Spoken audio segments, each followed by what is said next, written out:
Bonjour à tous, Pasteur Marc. Je vais aujourd'hui aborder avec vous comment quitter une église. Ça peut arriver. Il y a des moments dans la vie où il y a du mouvement, il y a des évolutions et parfois on peut être amené à quitter l'église locale dans laquelle Dieu nous avait appelés à un moment donné. Mais avant de voir comment quitter une église, j'aime bien expliquer le pourquoi du comment. Donc on va commencer par le pourquoi. Et à vrai dire, pourquoi pas? Pourquoi ne pas quitter une église? Quelles sont les mauvaises raisons de quitter une église?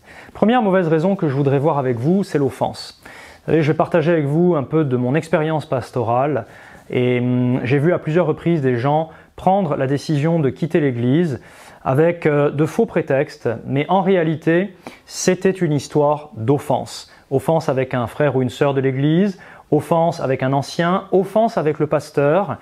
Et c'est une mauvaise raison de quitter une église locale. L'offense est inévitable, malheureusement, en tout cas les occasions d'offense le sont, parce qu'on vit sur terre, on vit dans un monde déchu, nous sommes imparfaits, aucune église n'est parfaite puisqu'elle est composée d'êtres humains qui ne le sont pas. Et donc, tôt ou tard, on va avoir l'occasion de vouloir prendre la porte parce qu'il y a quelque chose qui ne nous a pas convenu. La deuxième mauvaise raison de quitter une église, ce sont ce que j'appellerais les opportunités alléchantes par ailleurs. Un meilleur emploi, une opportunité immobilière, un autre groupe de jeunes qui se crée et on se dit que nos enfants seraient mieux là-bas. Peu importe, une opportunité alléchante, mais qui n'est pas forcément de Dieu. Tout ce qui brille n'est pas d'or, dit le proverbe. Et je dirais qu'il ne faut pas forcément considérer que Dieu est derrière toutes les promotions, toutes les opportunités qui nous sont présentées. Et c'est une mauvaise raison que de quitter une église si on n'a pas le feu vert du Saint-Esprit à l'intérieur de nous. La troisième raison que j'ai pu constater également, ce sont les attentes irréalistes, déraisonnables à l'égard de ce qu'est une église locale, à quoi ça sert et qu'est-ce que ça peut m'apporter. Évidemment que si on a des attentes qui sont irréalistes ou déraisonnables, on risque fort d'être déçu. Et tôt ou tard, eh bien, il y aura cette tentation de dire « puisque cette église ne pourvoit pas à mes besoins, je vais aller ailleurs ». Mais c'est comme dans une relation, c'est comme dans un couple, c'est comme dans un emploi. L'herbe n'est pas forcément plus verte ailleurs parce qu'on avait des attentes qui étaient déraisonnables au départ. Donc ça, ce sont les trois mauvaises raisons que je vous soumets et que j'ai pu constater de par mon expérience pastorale et puis en tant que membre d'église au fil de toutes ces années pour lesquelles les gens quittent une église. Maintenant, quelle est la bonne raison de quitter une église? Eh bien, c'est tout simplement parce que le Saint-Esprit nous amène à nous déplacer. Je dis bien le Saint-Esprit et non pas notre âme, c'est-à-dire nos raisonnements, nos émotions, mais la conviction du Saint-Esprit dans notre cœur. Il est temps pour nous de bouger. Évidemment, on sait que le royaume de Dieu, nous dit l'Épître aux Romains, c'est la justice, la paix et la joie par le Saint-Esprit. Donc voilà trois critères, trois filtres je dirais, pour analyser une prise de décision. Est-ce que j'ai à l'intérieur de moi ce sentiment de justice, ce sentiment de paix et ce sentiment de joie qui caractérise la conduite du Saint-Esprit? Si je ne les ai pas, alors prudence, prudence, prudence, prudence. Maintenant, ça c'était le pourquoi, on va voir le comment. La mauvaise façon de quitter une église, et je l'ai vu à plusieurs reprises, ça commence par un manque de communication. Je ne dis rien, il y a quelque chose que je n'ai pas compris, il y a quelque chose qui m'a déplu, il y a quelque chose où je suis vexé ou offensé ou frustré et j'en parle à Dieu, mais ça ne part pas et je n'en parle pas à la personne concernée. Évidemment, c'est contraire aux instructions que Jésus nous a données pour régler les problèmes relationnels, qui sont d'aller voir la personne, voire même de remonter un cran plus haut si nécessaire, mais il faut privilégier la communication, je vais y revenir dans un instant. Donc je ne dis rien pendant un certain temps et ça marine à l'intérieur de moi, ça pourrit à l'intérieur de moi et puis à un moment donné, sans prendre, c'est le deuxième problème, de conseils extérieurs, je prends la décision seul avec moi-même, je vais quitter cette église. Je suis ma propre référence, je suis ma propre norme, je suis mon propre étalon et je prends la décision sans la comparer, sans la passer au filtre de quoi que ce soit, je quitte cette église. Troisièmement, ça débouche sur le fait qu'en général, j'annonce ma décision de façon abrupte, au pasteur de l'Église, peut-être même, et ce serait un tort, à d'autres membres de l'Église, j'annonce ma décision de façon abrupte, voilà, j'ai décidé, je vous tiens au courant, je quitte l'Église. Et il n'y a pas de discussion possible derrière. Et quatrième étape, eh bien, je mets ma décision à exécution et je quitte l'Église de façon abrupte. Non seulement j'annonce ma décision, mais je quitte l'Église de façon abrupte.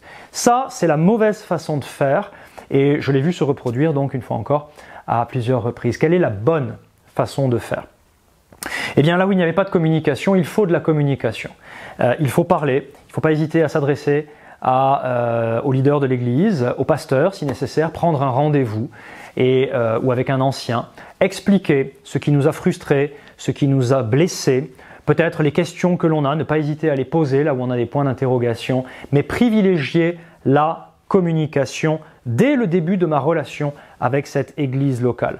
Je parle de ce qui va, je parle de ce qui ne va pas, je sollicite des explications qui peut-être vont permettre de désamorcer ou de clarifier un potentiel malentendu.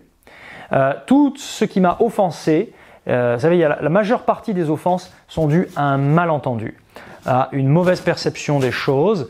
Ça a mal été compris, ça a mal été dit peut-être, c'est vrai, mais on peut tout à fait clarifier et désamorcer tout cela par la communication.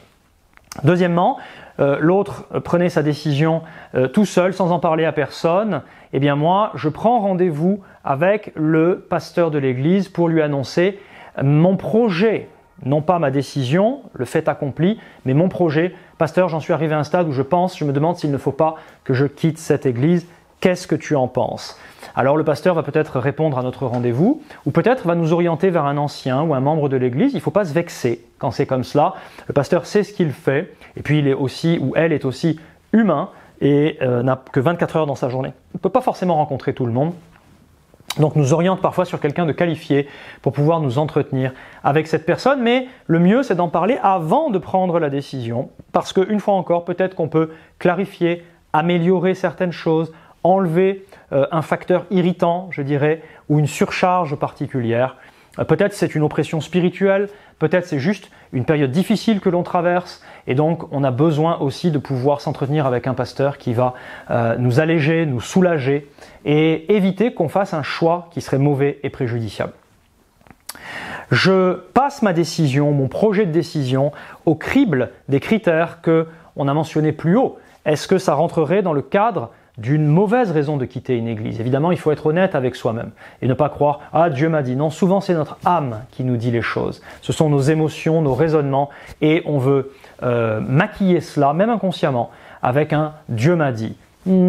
Pas nécessairement. Le cœur, je ne crois pas que ça soit que l'esprit, je crois que le cœur c'est à la fois l'esprit et l'âme, et il est parfois difficile de dissocier les deux, d'où la nécessité de faire appel à un regard objectif, un regard extérieur. Maintenant, on reste libre de ses décisions, même si le pasteur dit « moi je pense que tu fais une erreur », mais on peut tout à fait partir, on est prisonnier de rien, sans quoi ça s'appelle une secte. Mais je passe ma décision au crible et je prie, bien entendu. Je prie. Et je prie en m'accordant le bénéfice du doute. Seigneur, peut-être que je suis en train de me tromper. Peut-être que, Seigneur, j'ai du mal à discerner ce que ton Saint-Esprit dit à l'intérieur de moi. Et on reste avec une oreille qui est enseignable, qui est honnête. Maintenant, si je maintiens ma décision, alors je pars, je dirais de façon élégante. Il y a un savoir-vivre qui malheureusement fait trop souvent défaut dans le corps de Christ et qu'il faut rétablir impérativement. On fait preuve de délicatesse ou en tout cas de savoir-vivre quand on quitte un emploi. On fait preuve, on devrait en tout cas, de savoir-vivre quand on quitte un logement. On fait parfois preuve de savoir-vivre quand on quitte une relation. Pourquoi devrait-il en être autrement dans une église locale? Alors c'est quoi le savoir-vivre? Eh bien d'abord, j'informe le pasteur du fait que j'ai pris ma décision et je maintiens mon projet, je vais quitter cette église. Et je le fais au cours d'un nouveau rendez-vous. Si le pasteur le juge nécessaire, je lui propose de nous rencontrer. Deuxièmement, je pars discrètement. Ça veut dire quoi discrètement? Il y a des gens, et je l'ai vu, qui ont carrément demandé à vouloir monter sur l'estrade pour faire leurs adieux. Non, on ne fera pas ça. En tout cas, pas dans notre église. Il y a des gens également qui partent en claquant la porte, en faisant beaucoup de bruit pour montrer qu'ils ne sont pas d'accord. Et ça s'appelle pas la discrétion. Je pars sans créer de division. Et je dirais même après coup, même de façon subtile. Évidemment que quand on va quitter l'église, les gens risquent de nous appeler. Mais comment se fait-il, je ne te vois plus? Là, Le risque, c'est de vouloir tout déballer, c'est de vouloir expliquer, voilà, j'étais pas d'accord avec telle décision, et c'est une erreur, parce qu'on crée une division.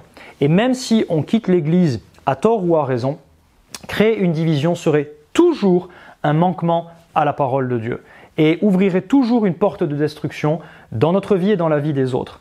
Donc, attention mes amis, à ne pas le faire. Le mieux est de rester discret et de rester, je dirais, un peu superficiel, en disant, écoute, j'avais mes raisons, j'ai mis ça devant Dieu, je me suis entretenu avec le pasteur, j'ai expliqué mes motivations, je ne les impose à personne. Si tu as des questions, le mieux, prends rendez-vous avec le pasteur et pose-lui tes questions directement. Voilà, c'est une manière élégante et je dirais non destructrice de quitter une église. Le dernier point que je voudrais aborder, c'est lorsqu'on a des responsabilités dans une église, que ce soit des responsabilités spirituelles ou techniques, eh bien, il est bon de privilégier l'œuvre de Dieu. Si je crois que Dieu est en train d'agir à travers ce secteur que je quitte ou cette église que je quitte et dans laquelle j'apportais ma contribution jusqu'à présent, alors je dois faire tout mon possible pour que Dieu puisse continuer à agir au maximum à travers ce ministère. Cela veut dire que je ne plante pas les gens comme ça, un beau jour, ils arrivent et ma chaise est vide. Je donne un préavis, sauf s'il y a une urgence particulière évidemment, mais sinon je donne un préavis et je tiens ce préavis pour ne pas lâcher à la dernière minute mes collègues et peut-être les gens que je servais jusque-là. Deuxièmement, je participe à mon remplacement, c'est-à-dire que je vais discuter avec peut-être mon leader ou le pasteur et je vais dire voilà, j'ai pensé peut-être à telle personne pour me remplacer. Et puis au moins, si on n'a personne, on peut prier pour ça, en disant Seigneur, envoie quelqu'un pour prendre mon poste à ce moment-là. Ça s'appelle continuer à collaborer et à œuvrer avec le Seigneur pour son ministère, malgré nos propres décisions, en dépit de nos décisions. Et puis enfin, la dernière chose, c'est que dans certaines églises, il y a des façons de faire, des politiques internes pour quitter l'église. Des fois, on va vous demander un écrit. Évidemment, je restitue du matériel, je donne les codes d'accès si on me les avait confiés, etc., etc. Je rends comme je partirai avec élégance d'un emploi et je veux partir autant que faire se peut en bons termes. Mais en bons termes, ça veut dire aussi de la bonne façon. Voilà mes amis ce que je voulais partager avec vous en quelques mots sur la base d'une expérience pastorale un peu douloureuse parfois, mais il n'est pas obligé d'en être ainsi. Et je crois que là où le Seigneur nous amène, eh bien, c'est toujours une bénédiction et non une malédiction. C'était Pasteur Marc et c'était cadeau.